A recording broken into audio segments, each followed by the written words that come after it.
welcome to the Gen Z show. I'm your host of the show, James McLamb. I'm joined today with my daughter and ZYC trainer, Sarah Beth. How are you doing, Sarah Beth? I'm good. How are you? I'm doing good. I'm doing very well this year. I'm excited about the guest today. Now, this interview was just conducted by me. I had the opportunity to just do the interview myself, but the interview is with a young man named Sam Smith. Sam L. Smith is how you're going to find him online. And Sarah Beth, you were one of the people who recommended me to Sam. Tell me how you know Sam, or how you know about Sam, and why you recommended him. Well, I heard about Sam a few national conventions ago. He interviewed for National FFA Talent, which is just a talent competition that they do at National Convention every year, and you have to qualify for it. And those auditions, part of them take place in the National Expo, where a whole bunch of vendors are set up and a whole bunch of people just walk around. And I was walking around and I heard him singing, and it was really good. So I walked up to see who it was, and he ended up placing second at National Convention that year. And so I got to see him go up on stage and perform again. And recently, this past summer, he wrote a song called Blue Jackets, which was introduced to me as a state officer. And it was just about FFA. So I played it at almost every workshop that I held. And so I thought of him when we were doing these interviews. One of the reasons why I'm excited about this interview is Sam really talks about how he got out of his shell and really stepped out and tried to live big, really take a step forward. Talks a lot about goal setting that he learned about dreaming big, and where he is on his journey. And you're going to hear him talk about this, but Sam recently has had the #1 country song on independent labels, which is if you're producing your own song and you can put it out there, that is what he has done. He's got a great story. He's a really nice guy, and you're going to really enjoy it. And I want you to stay till the end, because we're going to play some of his music at the end of our interview with Sam. So subscribe to the channel, share this with your friends, and sit back and enjoy this interview with Mr. Sam Smith.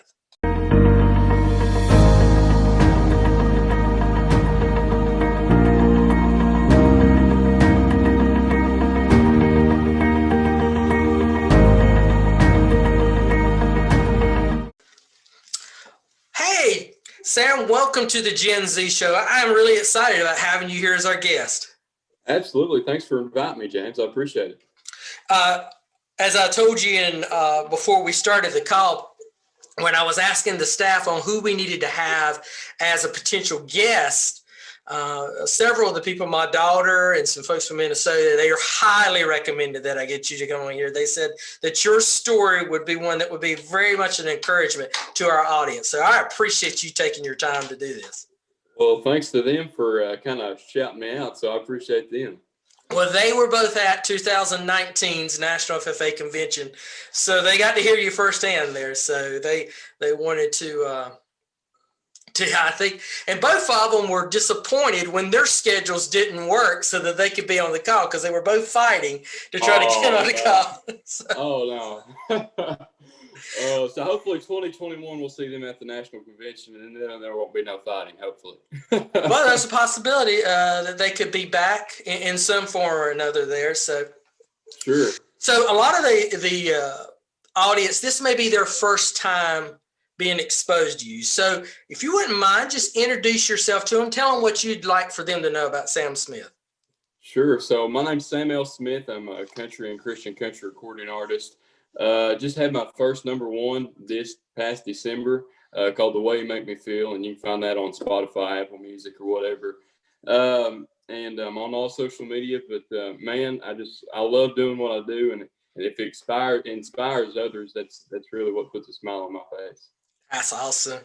Well, tell me, how did you get started doing this? Now, you're a senior in high school, so you're 17, 18? I'm 18. You're 18. So yes, how did you get started in this, and how long have you been doing recording and singing? So really what got my start is, I come from a long line of, family that played a lot of bluegrass music, and you hear a lot of that in Kentucky. And they were from around Greenup, Kentucky, around the Ashland area. And so that really inspired me when I was young. And also listening to the Gaithers when I was small. So listening to Kevin Williams, Mark Lowry, Bill Gaither, Michael English, all them familiar names is really what got me started and listening to that. And so really, when I was probably in middle school, 7th grade, I think it was, my choir teacher, here's a baritone voice for, 6th or 7th grader that's not really heard of too often. So he's like, hey, man, why don't you just come try out this choir deal? I mean, see what you think about it. I was like, listen, man, I can't sing. I don't know nothing about singing. I can't read the notes. I mean, what do you expect? So I walk in there and, he was impressed with my voice. He says, just give it a shot. Just give it a shot. I was like, okay, whatever. So, I was in there and then Christmas rolls around. So here comes the Christmas recitals, right? So, he gave me a solo for Blue Christmas by Elvis. And I was like, oh my gosh, what am I getting myself into? And that was the first time you'd ever performed by yourself? First time ever performed by myself with the choir behind me. And it was just a solo singing Blue Christmas by Elvis. So here I am. I mean, I'm shaking out of my shoes. I mean, I'm scared to plumb to death.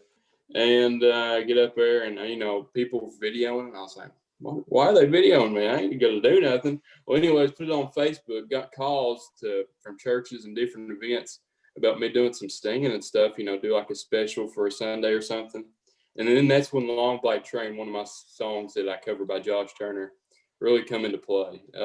It was a song that I think that, God gave to me that somebody else sang. Josh Turner, it's his song. But for me to cover it and go around and people ask for it everywhere I go, it's awesome. So that's really kind of how I got my start in the Christian country category. And then I wanted to try the country atmosphere just a little bit. So this song come around called The Way You Make Me Feel, my first, country song. And it went to #1 in December. And, it's just another way that I can get my ministry out is people can listen to my country stuff. They can roll over and listen to the Christian country stuff as well. So it's kind of just all jiving in together. Now, how are you able to manage being a high school student and breaking into this type of industry? Well, really right now with the coronavirus and stuff, it's slow. So I can just do all my stuff online. It takes me just a couple hours to get my work done. And then right into the country, and then the country music and the Christian country, I kind of just fit it all together that way, So I like this homeschooling thing. I really do. Because it's very time consuming and stuff. And I can just do whatever I need to at school and then just do my country and Christian country music work or whatever.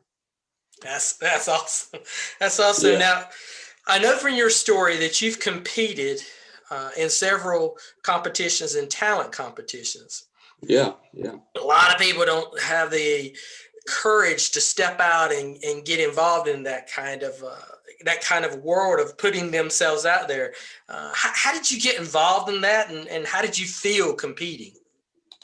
So let's see. I was junior years when I done the National FFA Talent.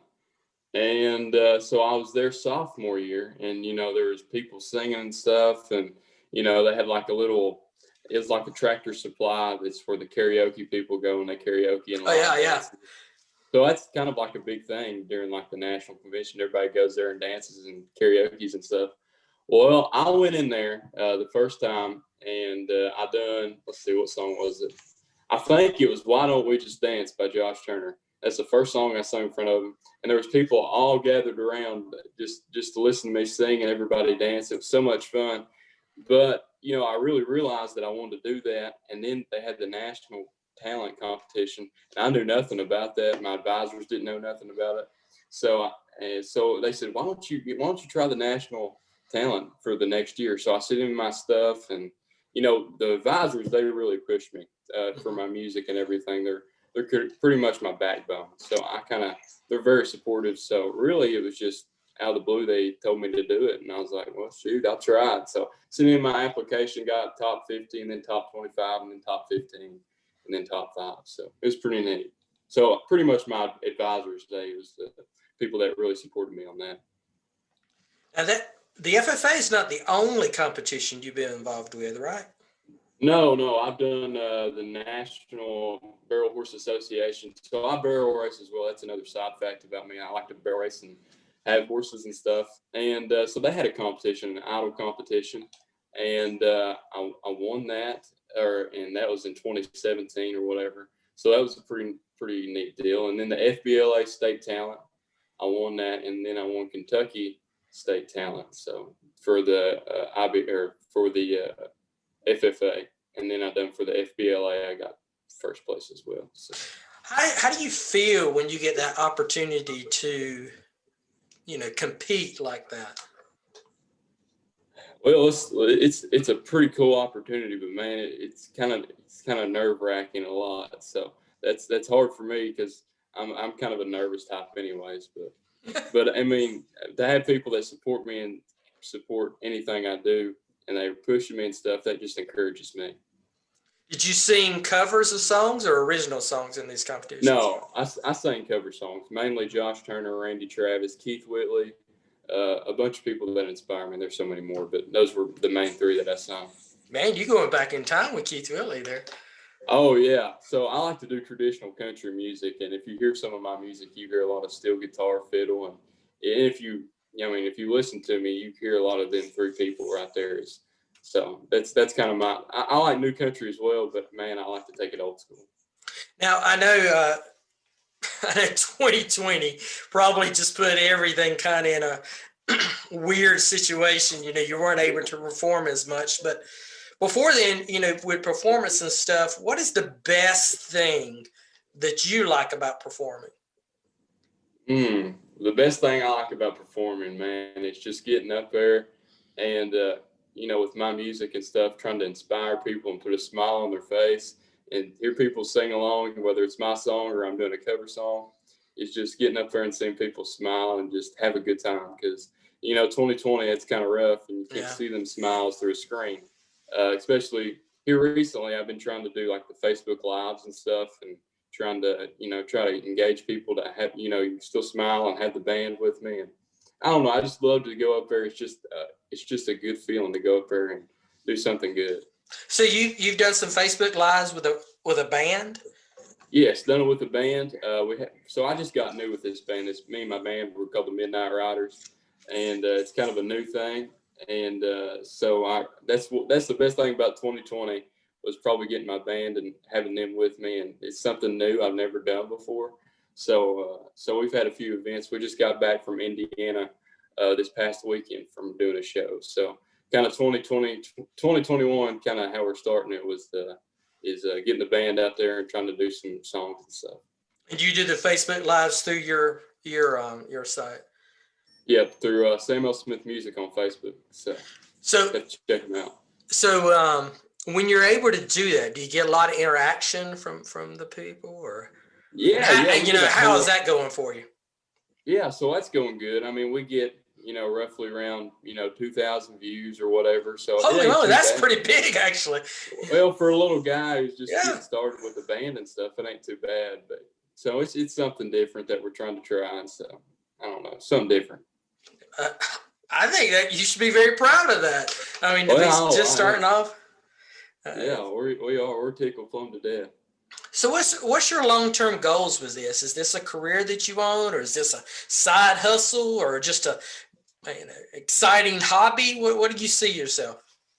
Well, I mean, I'd love for to just shoot off and do the best I can and go get a big record label or whatever. But that's everybody's dream, and it's hard to make that dream come true. I mean, you can work as hard as you can and work for your dreams. But there's always, I need to have a fallback plan. So right now I'm thinking about going to Morehead State University here, just about 45 minutes down the road from me, small campus, whatever. And possibly getting a business degree and being an insurance agent. So that's kind of the backup plan. But man, I'd love to, just my career, just shoot off or whatever. And I mean, you never know. So you just got to keep working at it. That's very true. I mean, you don't ever know. And I know it sounds like you're, trying to make those plans, setting your goals to be able to do that as you're going through it. So you mentioned a while ago about barrel racing. So tell me about barrel racing. I want to hear what you're doing on that. You're the second person that we've interviewed since we started this show who's done barrel racing. Who's the other person? Amberly Snyder. Oh my gosh, that's a big name. That's a big name. So Yeah. I got to be careful. Amberly might be watching this, and I ain't as good as she is. Don't go that route. But anyway, so I barrel race a little bit. I'm in 2 associations, NBHA and IBRA, National Barrel Horse Association, and International Barrel Horse Association. So when I'm not on the road singing and stuff, I'm usually on the weekends. I'm out at a horse show barrel racing. And, I have 2 horses that I ride. One of them's name's Rock. The other's name's Hank. And so, it's just fun. It's just a side hobby for us. Something that I can kind of get my mind off of if I'm not singing or something. You ever thought about trying to combine in some ways the two? I guess you have when you did the talent competition. That would be kind of combining it. Right. Yeah, we combine a little bit. So you write songs as well, correct? Yeah, so the first song I ever wrote was Blue Jackets. That's the first song I ever wrote. Me and my friend Nate Jackson, we wrote that song together. So is he a high school friend? No, he is a guy that produced that song. Okay. So I had this idea after National Convention. I said, hey, I got this crazy idea. Check this out. A song called Blue Jackets about the FFA. He's like, that's a good idea. So we kind of combined our ideas together. And he done some research about the FFA. He wasn't a big FFA guy, but he done some research and kind of figured out more about them and stuff. And I said, listen, this is my idea. And he said, listen, this is my idea. So we put them together, mashed it up, and we came out with that song. So it was pretty cool. So was that was before you competed, right? That was after I competed. Oh, after you competed. After I competed. So I was driving home or whatever from National Convention. I shot him a text and said, hey, we need to write a song about Blue Jackets. So that was a year ago. So after 2000. See, if you'd had that song beforehand, you'd have definitely walked away with it. Well, I don't know about that. Okay, yeah, you do. You know something. Oh, all right. That place would have erupted, my friend. Oh my gosh! If it didn't already, I was pretty pleased with the response from Lucas Oil Stadium and RFD TV. So I was pretty pleased with the response with that. How many were in the stadium when you were able to perform? Oh, a couple thousand, maybe 10, 15,000.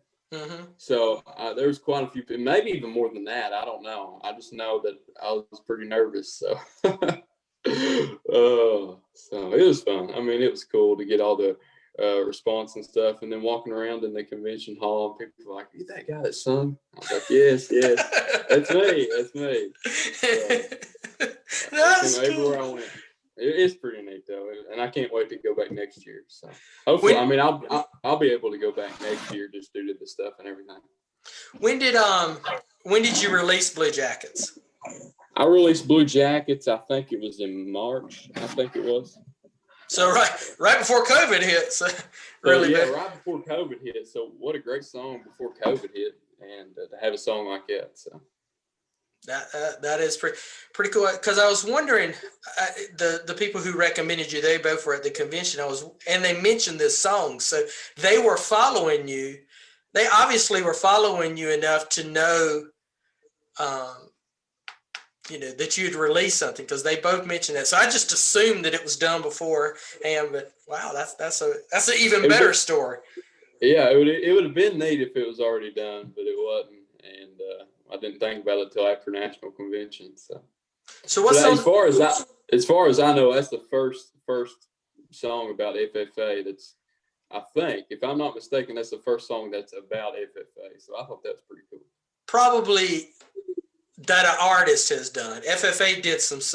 Well, it's neither here nor there, but they did a song 30 years ago. Yeah. Oh, they did. Yeah. You can find it on YouTube. When we get off, I'll give you the link to it. So yeah, that's pretty neat. I didn't know that. Yeah, they did one. So I'm showing my age because it was when I was an officer. So it's that's pretty neat. 30 years ago, back when I was old people. Oh, surely not. So tell me, what's on docket for 2021 for you? What do you hope to accomplish this year, both musically, barrel racing, and academically? Sure. So 2021, we're trying to, go as much as we can. We got a call from Arizona the other day about going out there and doing a couple of shows for the FFA. They have a gala out there. And so that'll be pretty neat. And we're supposed to go down to Texas and go to North Carolina, Troy area if you're around. Yeah, I know where that's at. So we'll have to give you a call once we're in the North Carolina area. Probably Indiana. We just got done doing a show there, and different other places. So we're trying to get out as much as we can. We'll see how this COVID thing, it'll all work out. And then we got a new Christian country album coming out called "This Is Me." So that's super. We're super excited about that, and it'll be out probably by the end of January. Fingers crossed. Fingers crossed.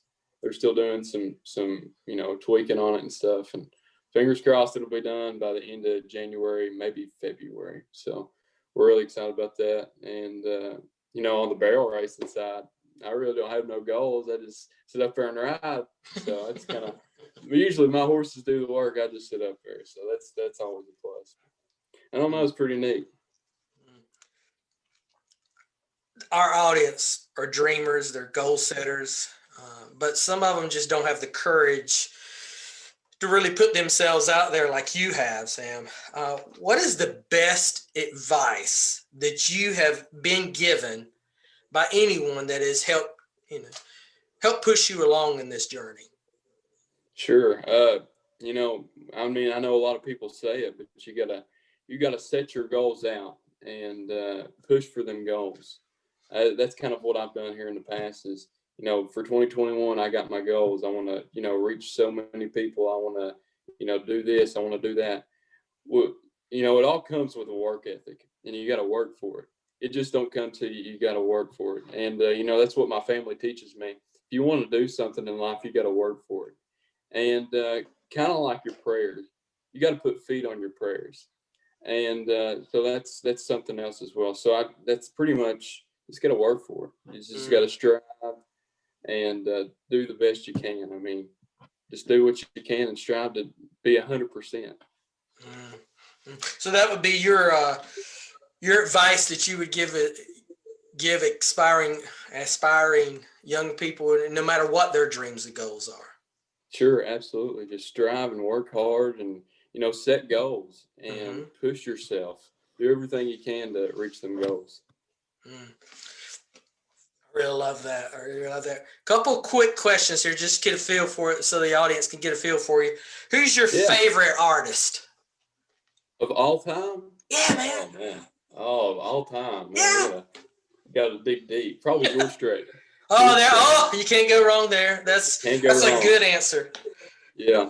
All right, let's barrel it down anymore. What's your favorite country song of all time? My favorite country song. This would sound corny if I said it, but The Way You Make Me Feel and Blue Jackets by Samuel Smith. No, my favorite song has got to be, Forever and Ever, Amen, Randy Travis. Gracious, you are old school. Yes, love old school music. Oh my goodness, you're really going way back. What's your favorite gospel group since you're in country gospel? Ooh, my favorite gospel group is the Crab Family. Oh, really? Oh, great. Okay, yeah. So let's go back there. What's the favorite song of that they do that you enjoy, or any group does that you enjoy? Oh, they do a fantastic job on Through the Fire. And, that's a song like that right now, just, man, that really hits home. Because, 2020 has been pretty rough. And we all go through that fire that we got to face. So that's probably one of my favorite songs. Awesome. Very awesome. Where can our audience connect with you? They want to find out about you. They want to listen to you. How can they connect with Samuel Smith? Make sure you put the L in there, guys. There you go. Find the L. You got to put the L. It used to be Sam Smith, but we had to change it to Samuel Smith because we was interfering with the other Sam Smith. But anyways, you can find me on Instagram, Apple Music, Facebook, Spotify, anywhere you download or stream your music, or anywhere that you do social media. I'm right there. So, and you can go on www.samuelsmith.com and look at all the tour dates. You can read more about me, listen to some videos of me and the band, or me by myself, just anywhere. So yeah, be ready for 2021. We're excited. You want to do any more got any more Facebook Lives on the agenda? As of right now, we don't, just because the churches and the events and festivals are starting to pick up. Mm-hmm. So as of right now, it's kind of not set in stone. But if so, I'll put it on my Facebook. Hey, I didn't ask this question earlier. Do you play guitar or anything, or you're just a singer? I just sing. Sing. I'm starting to learn guitar, and I'm very slow, I guess. Do you try to model yourself after Josh Turner, or is there any others current people that you? Yeah, like I said, Josh Turner, Randy Travis, Keith Whitley, a new guy from Texas called Randall King. Let's see. Yeah, those are pretty much my main people that I like to listen to. So, before we close out the call, what final statement do you want to give to our audience to inspire, motivate, and encourage them? Sure. Well, I like to end it with this. Philippians 4:13, I can do all things through Christ that strengthens me. And, like we was talking about, if we just set goals and, push ourselves to do, amazing things, God's right there through all of it. He's going to help you each and every step of the way. Just keep on with your goals. Sam, thank you a lot for joining us today, for being a part of our show. This is fun. This is what's going to be fun for me, is to be able to sit back and watch your career, and I'm gonna connect with you somewhere live.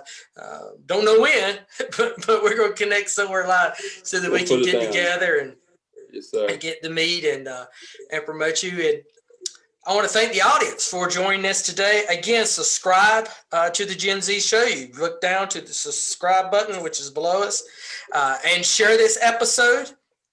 And in the show notes, you'll find links to all his social media sites and his website. And stay through the end. Don't listen right now, because we're going to end out our show with a little piece of one of his songs. You want to listen to it as we go out. So thank you again, Sam, for your time, and see you guys next week. He's got brothers and sisters all across this land, wearing them old blue jackets. This country's in their hands, and they're gonna work the earth, put the food on the table, and they're gonna lead the way as long as they're able. Don't worry, America, these blue jackets have you covered.